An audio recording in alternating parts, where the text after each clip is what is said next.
உங்களுக்கு 12 வயதாச்சு.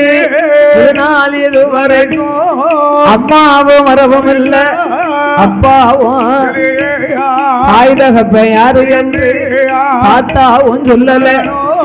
ஓ தாத்தா, எங்க அம்மா அப்பா யாருன்னு தெரியல, யாரோ எங்களுக்கு தெரியல. தாய் தகப்பன் யாருன்னு தாத்தா நீங்க சொல்ல வேணும் ஐயா. என்று முப்படாதி கேட்ட போது, அம்மா முப்படாதி, வடக்குத்தி அம்மா, தங்கம்மா, ஆதிபராசக்தி. ஆதிபராசக்தி, உங்க அம்மா யாரா அப்பா யாருன்னு எனக்கு தெரியாது. எங்களுக்கு தெரியாது. உண்மையை சொன்னா சிரசு வெடிக்கும் என்று என் பெருமாள் ஏற்கனவே சாபம் கொடுத்திருக்காரு. அன்னைக்கே சொன்னார்ல.